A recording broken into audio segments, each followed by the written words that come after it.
Si tu veux pas ressembler à un papy à 45 ans, il va falloir mettre en place des choses et notamment 5 piliers. Il va falloir le faire dès 30 ans et surtout, si tu veux être frais comme Gilbert, qui a 51 ans aujourd'hui. Regardez-moi ça. Ça va Gilbert? Salut, ça va les gars? Ça va, tranquille. Et d'ailleurs, tu sais, tout ce qu'on va dire dans la vidéo, c'est vrai, et même quand tu as 50, 60, 70 ans, tout ce qu'on va dire aujourd'hui, tu peux le commencer dès que tu peux, pendant la vidéo. Ça marche sur tout, sauf les cheveux blancs. Ok, donc vous l'avez compris, on est avec Gilbert de la chaîne Charles.co. On a tourné pas mal de vidéos ensemble sur différents sujets, donc sur ta chaîne, sur la chaîne Alex CPJ, sur Bodytype. C'est toujours un plaisir. Et donc là, on va voir ensemble les 5 piliers. Première chose, je pense que tu t'en doutes, ça va être l'alimentation, la nutrition. Et d'ailleurs, si tu souhaites avoir un plan d'entraînement nutritionnel adapté à toi selon ta composition corporelle, tes objectifs, etc., tu as le lien dans la description. C'est 100% gratuit. C'est offert. Ça a une vraie valeur, mais on te l'offre. Bref, tu as juste à cliquer dans la description. Et en attendant, on revient là-dessus. Donc, bien sûr que la nutrition, ça va être hyper important parce qu'il y a des choses que tu peux pas changer. Ok, ton patrimoine génétique, héréditaire, etc., c'est ce qui est en toi, et ça, tu pourras jamais l'influencer, tu pourras jamais le changer. Il y a des choses, même de la pollution atmosphérique, où c'est très compliqué. C'est comme Gilbert, tu travailles à Paris, tu vis à Paris, tu peux pas forcément te déplacer. Par contre, tu es tout le temps impacté par le.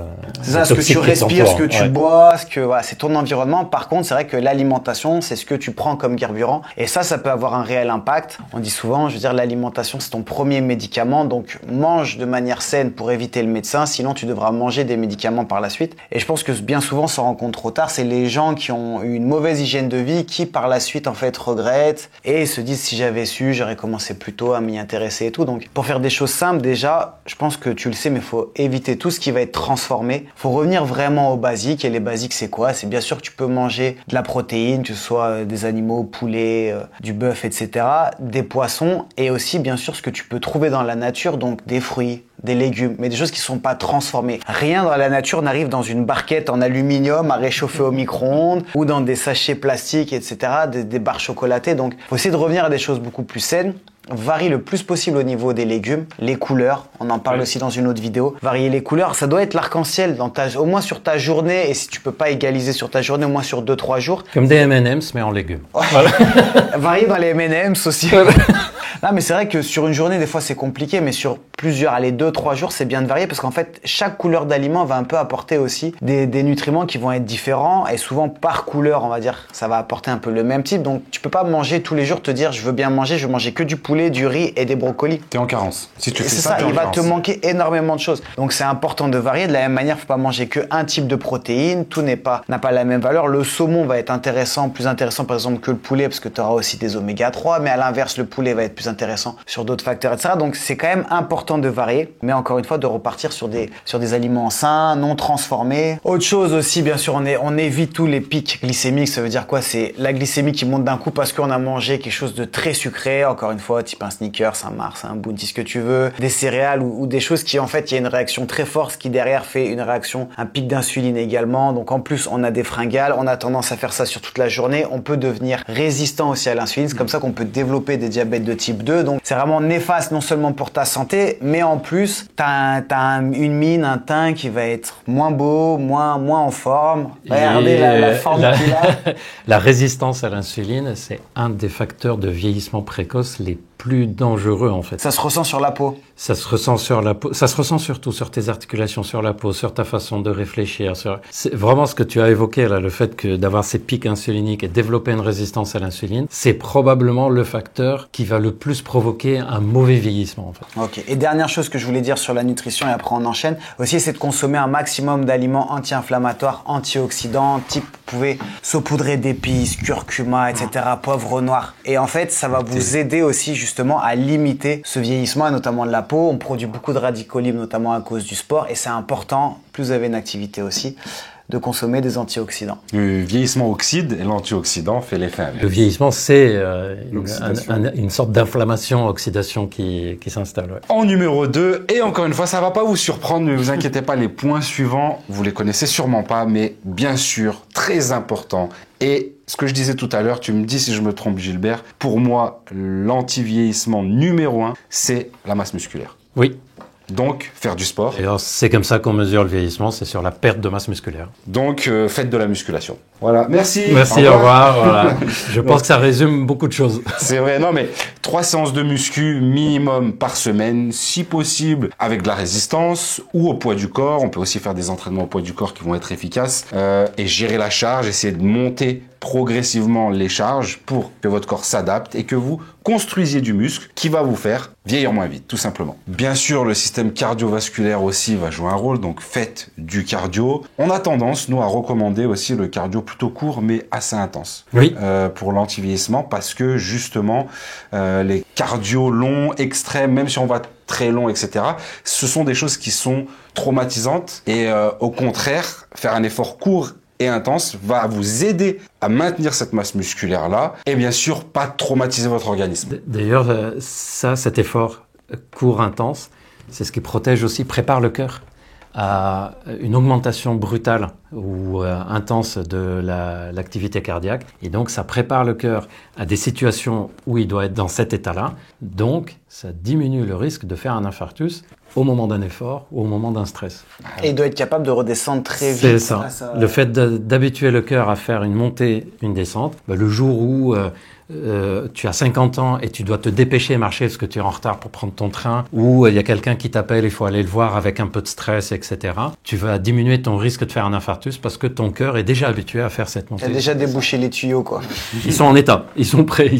Et bien sûr, la muscu, c'est important, mais en vieillissant, on perd aussi un peu de mobilité. Et donc, c'est important de travailler justement cette mobilité articulaire, cette amplitude, pour avoir une liberté de mouvement et pas perdre tout simplement en autonomie. Vous prenez quelqu'un, par exemple, qui commence à avoir les articulations qui s'enraidissent aux épaules. Rien que le fait de bouger, on sent qu'il veut. Par exemple, quelqu'un qui veut prendre un truc et qui fait ça. Ou quelqu'un qui veut prendre un truc qui fait ça. Rien qu'en le regardant, tu dis, tiens, une allure de vieux ou une allure... Ou quelqu'un qui veut tourner et qui fait ça. Ah, tu te dis, regarde les personnes âgées qui veulent regarder, qui font que ça. Alors que si tu veux regarder, tu fais ça. En fait, c'est cette allure. Vas-y, appelle-moi. Qu'est-ce qu'il y a? Ah, c'est vrai. Non, c'est même pour l'allure, moins d'accidents, t'es en voiture, tu conduis, tu veux regarder derrière, t'as plus la facilité de le faire, t'as pas peur de craquer. Et puis, je sais pas si vous allez le garder, je vais le dire, tu peux continuer à faire des activités sexuelles que tu peux pas, par exemple, faire un cunnilingus, quand t'as développé une raideur du dos, des cervicales, etc., tu peux toujours y aller avec l'âge pour le faire. Avoir des relations sexuelles alors que t'as les hanches qui sont raides. Pour certaines femmes, ça devient impossible d'avoir telle ou telle position, etc. Voilà. Et donc, ça te permet de conserver une vie sexuelle épanouie. Or, la vie sexuelle épanouie, elle, te permet de rester jeune parce qu'il y a plein de sécrétions hormonales qui vont avec. C'était la question que j'allais te poser. Sur les sécrétions hormonales, écoute, c'est un des piliers de bien vieillir. Et en particulier, je vais parler d'un domaine qui est un des domaines sur lequel j'ai le plus travaillé, c'est la testostérone. Et écoutez bien, surtout si vous êtes une femme. On vous met bien, les gars, on vous met bien. Surtout si vous êtes une femme. Parce qu'on oublie tout le temps que testostérone, c'est aussi très utile pour les femmes. On dit toujours que la femme a peu de testostérone. C'est ce qu'on entend tout le temps. En fait, elle a peu de testostérone par rapport à l'homme. Ouais. Mais elle a 10 fois plus de testostérone que d'ostrogène. Il y a bien une raison pour laquelle elle a la testostérone. Et d'ailleurs, ça se démocratise maintenant. Et une femme qui manque de testo a des troubles aussi. Elle va avoir difficulté à avoir de la masse musculaire, elle va avoir des troubles de libido, elle va avoir de la fatigabilité, exactement les mêmes symptômes que chez un homme. D'ailleurs, il y a une actrice américaine, un ancien sex symbole qui a joué dans un ancien James Bond, Halle Berry, je ne sais pas si vous la connaissez. Je le cours. Voilà. Exact. Et qui a dit que depuis qu'elle prend de la testostérone, en fait, elle revit, etc. Bref, donc tout ça, faut pas faire ça. Hein. C'est juste pour vous dire que c'est important. Comment on fait quand on a 30 ans pour préserver cette testostérone-là? En fait, il faut retenir deux choses. Il faut que tu préserves tes sécrétions et il faut que tu préserves la capacité de ton corps à continuer à utiliser ta testostérone. Préserver les sécrétions, c'est lui apporter ce qu'il faut. Manger des oméga 3. Apporter un peu de zinc, ça peut être avec un complément, on mange des huîtres, des fruits de mer, etc. Faire de sorte d'avoir une bonne masse musculaire, la bonne masse musculaire garantit que tu vas continuer à sécréter de la testostérone. T'exposer à la luminosité, pas juste la vitamine D, luminosité. Le matin, tu travailles même derrière une vitre, tu te mets proche de la vitre, pas éloigné de la vitre, la luminosité a un rôle important. Tu peux rajouter parfois certains compléments alimentaires, mais à 30 ans, franchement, t'as pas besoin, c'est vraiment pour plus tard, comme le fenugrec, le tribulus, le damiana, etc.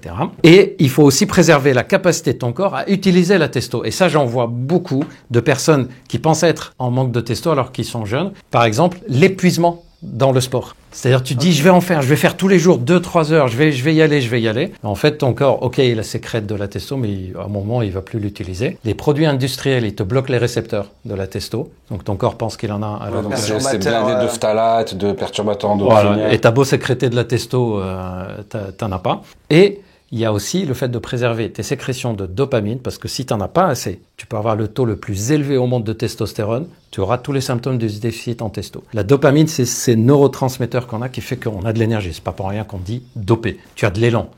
Tu as envie de faire des choses. Quelqu'un qui est dépressif, par exemple, manque de dopamine, donc ça impacte son... Dopamine et sérotonine. Voilà.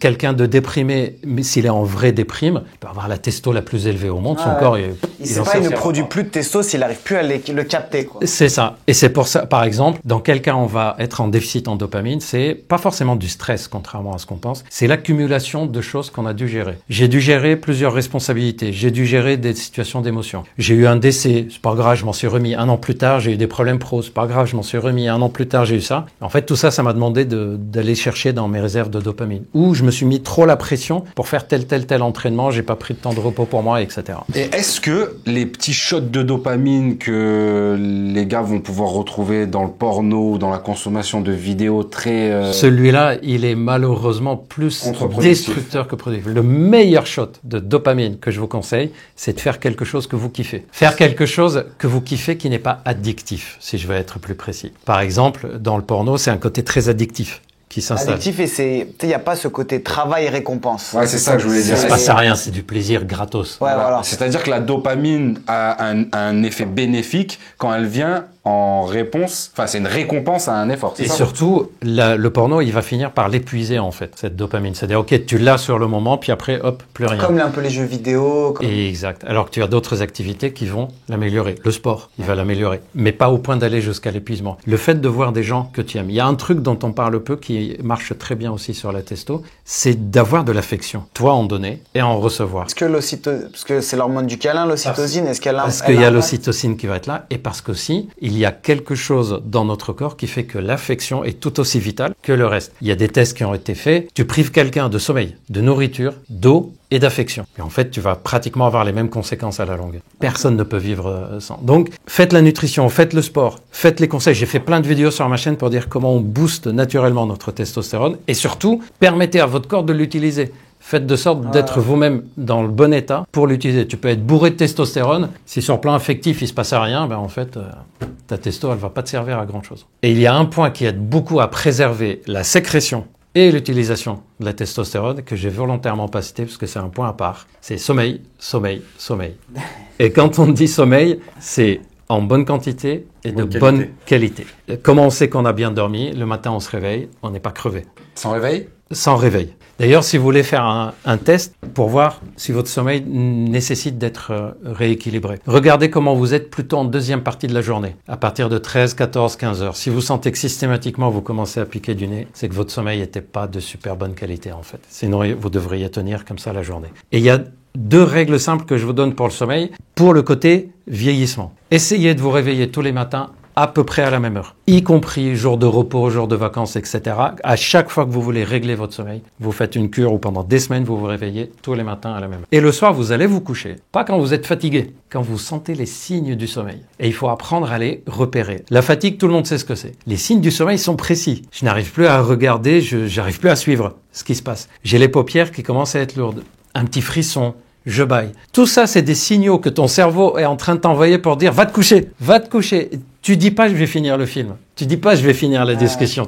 Non, mon cerveau me dit « va te coucher, j'ai besoin là que tu ailles te coucher ». Si tu rates ces signaux-là, ils vont peut-être revenir 2, 3, 4 heures plus tard. T'es pas sûr que ça va revenir un quart d'heure plus tard. Donc apprends à aller te coucher quand tu sens les signes du sommeil et le matin, tu te réveilles à la même heure. Le sommeil, c'est un des meilleurs médicaments anti-vieillissement au monde. D'ailleurs, pendant longtemps, les stars américaines prenaient de la mélatonine en disant que c'est anti-vieillissement. Après, il y a eu la DHEA en disant que c'est anti-vieillissement. Et on s'est rendu compte qu'effectivement, elle paraissait plus jeune. C'était pas du tout l'effet de la mélatonine. La mélatonine, elle aide à mieux dormir. C'est le fait qu'elles ont régulé leur sommeil, comme elles voyageaient beaucoup, etc. Et c'est le sommeil qui a fait l'effet anti-vieillissement. Je trouve que tu te rends compte quand tu dors pas bien. Bien sûr, la journée d'après, tu es fatigué, mais surtout l'accumulation de ça, oui, tu te rends compte que ta peau, ton visage est différent, tes performances à la salle, et en plus, tu as envie de manger moins bien. Et intérieurement, il faut imaginer que tous les organes sont dans le même état, en fait. Donc, tu as tout le vieillissement interne qui va suivre. Ouais. Moi, tu te rends compte, là, c'est l'été, il fait très chaud. À un coup, j'étais à l'hôtel, c'était soit je mettais la clim, elle faisait un bruit, j'ai l'impression que c'était un train.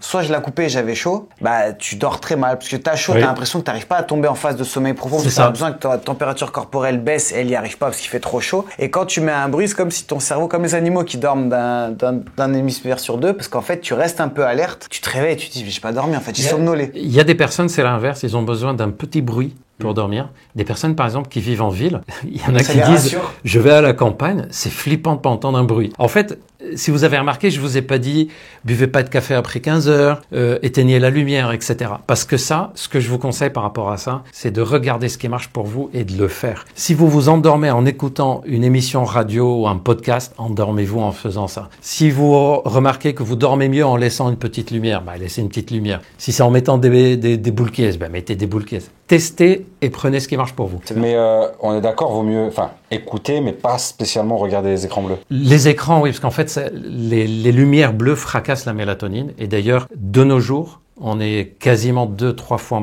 plus en manque de mélatonine qu'il y a 30 ans en arrière à cause des écrans. C'est pour ça qu'il y a beaucoup plus de troubles du sommeil de nos jours aussi. Et ce qu'il faut savoir, c'est que la mélatonine n'est pas une hormone du sommeil. C'est aussi l'hormone de l'anxiété. Donc quelqu'un qui manque de mélatonine, si toute la journée tu regardes les écrans, le soir tu regardes les écrans, ton sommeil est de mauvaise qualité, c'est pas juste un manque de sommeil que tu vas avoir, c'est une inflammation et de l'anxiété. Donc effectivement, les écrans, on les éloigne ou on les vire. Dans l'ordre des écrans les plus nuisibles, c'est d'abord le smartphone, puis les tablettes, puis les ordinateurs, puis la télé. Or, on fait quoi? On utilise le smartphone parce qu'il est plus pratique. Quand tu dis on les vire, c'est parce que tu peux aussi bosser et tout, mais c'est sûr que tu essaies de passer le moins de temps possible. Ouais. Voilà. Non, dans la journée, si on est obligé, on est obligé. D'ailleurs, ce que je vous conseille, si vous êtes... Moi, je travaille beaucoup devant l'ordinateur. J'utilise beaucoup le smartphone. Je vous conseille une astuce, un peu comme pour le dos. C'est si tu travailles assis toute la journée, pense à bouger un peu d'avant en arrière. D'ailleurs, ça libère les nerfs au niveau de la zone génitale. Pense à te lever, marcher, etc. Pas craquer ton dos d'un coup. Pour les yeux, c'est la même chose. Tu t'arrêtes et tu regardes loin. Tu regardes une lumière naturelle le plus loin possible. Par la vitre, tu sors, 1 minute, tu reviens. Ça évite le vieillissement et pourtant on sait qu'avec l'âge, un des trucs qui va vieillir, c'est les yeux. Et donc ça les protège aussi de leur apprendre à regarder de loin des lumières naturelles, puis revient à l'ordinateur, etc. Toi, t'as pas besoin de lunettes? Si, mais j'en mets pas.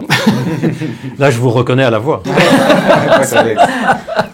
Et pour terminer, pour ne pas vieillir physiquement, ne vieillissez pas dans votre tête. C'est pas parce que vous avez un certain âge que vous devez vous interdire certaines choses. On peut faire et accomplir plein de choses à n'importe quel âge. Regardez l'exemple de Alain qui a fait le programme Apollon à 70 ans. Aujourd'hui, il a 80 ans, il affiche une shape impeccable, il inspire du monde, des bien plus jeunes que lui. Rémi Mabillon, donc une interview qu'on a fait sur la chaîne Alex et PJ, qui a monté sa boîte à 40 ans, qui gère plus d'1 milliard d'investissements au sein de son fonds d'investissement. Donc en fait, il est jamais trop tard. Tant qu'on respire, on peut avoir des projets, on peut se reprendre en main. Aussi fou que le projet soit, pour moi en tout cas, c'est jamais terminé. Et puis pour rester jeune dans la tête, faites l'amour. Je m'attendais pas à celle-là. Je m'attendais pas à celle-là, mais ça marche aussi, donc je la laisse. Non, côtoyer aussi des personnes qui sont jeunes dans leur tête. Ouais, je pense que c'est un vrai impact aussi. Bon, on espère que ça vous a plu avec la petite conclusion de fin d'Alex. Excusez-moi, j'avoue, je me suis lâché, j'aurais pas dû. Voilà, donc bien sûr que on peut prendre de l'âge, mais vieillir, c'est un choix. Merci Gilbert pour tous tes conseils. Merci à toi. Bien sûr, on le retrouve, il y a les liens dans la description, vous le retrouvez sur la chaîne, sur charles.co. On vous dit à très vite et surtout d'ici là, gardez la pêche. Et niquez.